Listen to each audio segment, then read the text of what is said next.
Hello, boys and girls. My name is Mr. Jeffrey Lau. I am the head of department of the Humanities department at Marsiling Secondary School.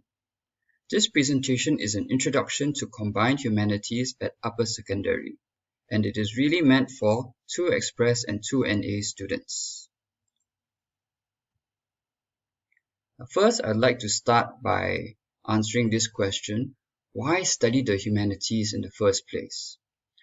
Through the exploration of the various strands of humanities, and in Marsiling Sec that means history, geography, and social studies, you will learn about people and societies in different contexts. What you learn will help you to better understand and appreciate our past, present, and future. Ultimately, it helps us all to create a better world.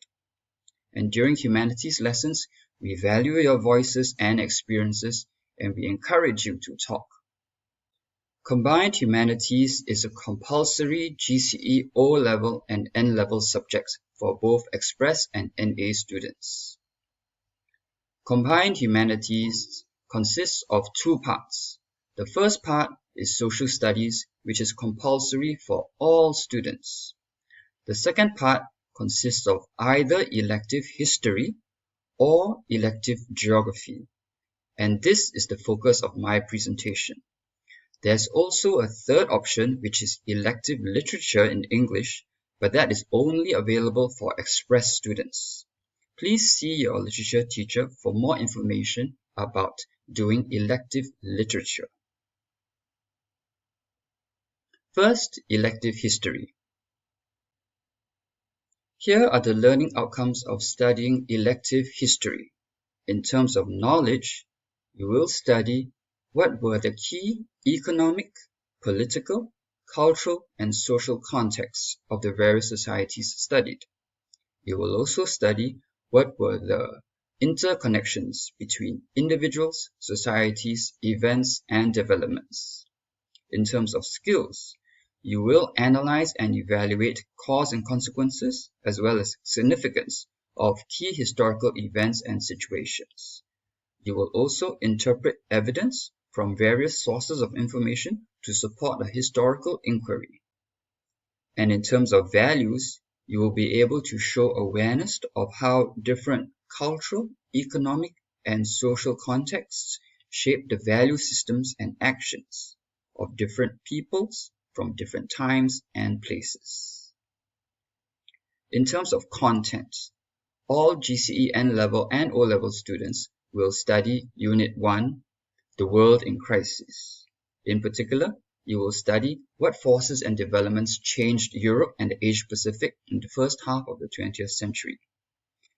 The topics include impact of World War I, rise of authoritarian regimes and its impact in the interwar years, and in particular, you will study the case study of Communist Russia, as well as the case study of Nazi Germany. You will also explore World War II in Europe and World War II in the Asia Pacific. You will learn the reasons for the outbreak of war and the reasons for the defeat of the aggressor countries. You will then move on to Unit 2, Bipolarity and the Cold War. You will learn how did the Cold War impact the world order in the post-1945 years. In terms of topics, you will study Cold War and the bipolar world order, reasons for the Cold War in Europe, and you will learn the manifestations of Cold War outside Europe when you explore the case study of the Korean War from 1950 to 1953. For O-level students, you will continue to study an additional case study, which is the Cuban Missile Crisis of 1962. You will also study one additional topic, which is reasons for the end of the Cold War. The GCE N-level history exam is 1 hour 40 minutes long. And the total marks for the exam is 50 marks. Section A is worth 30 marks, and Section B is worth 20 marks.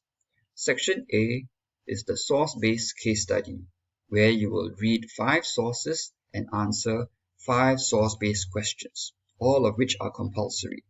In Section B, for structured essay questions, you will need to answer 1 out of the 2 questions set.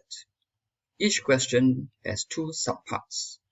Part A requires students to describe events or issues and is worth 8 marks. Part B requires students to explain events or issues and is worth 12 marks. For the GCE O-level history paper, the duration is the same, 1 hour 40 minutes. The breakdown for Section A and Section B is the same in terms of marks. The only difference is, for Section B, structured essay questions, Part A requires students to explain events and not just describe events. Part B requires candidates to evaluate and make judgments on events or issues and not just describe them. Now for geography. Here are the learning outcomes for geography. In terms of knowledge, students will explore different worldviews about the relationship between people and the environment. Students will also study why sustainable living is the way to go. In terms of skills, students will learn how to ask geographical questions, how to collect and interpret geographical data to deduce relationships, as well as make informed and sound decisions. In terms of values, students will have a sense of appreciation, care, and responsibility for the environment. Students will also respect and be sensitive towards the attitudes, values, and beliefs of people in different human environments. What will you learn in geography? First, geography in everyday life. You will learn what is the relationship between the environment, places, and us. Second, you will learn how do we promote a sustainable tourism industry. This is only for O-level students. Third, why is sustainability important in climate change? And lastly, how does plate tectonics play a role in sustainability? Further details about these 4 points will be made available when the 2023 Geography syllabus is officially released in May this year. So, how are you going to choose between elective history and elective geography? Firstly, you must understand that upper secondary history and geography is different from lower secondary history and geography. So your Sec 1 and Sec 2 performance in history and geography is just one consideration. You should choose the subject which you are more interested in. And please do not blindly follow your friends' choices. I have now come to the end of my presentation. On behalf of the Humanities Department, I wish you best of luck and happy learning and exploring the world of humanities. Thank you.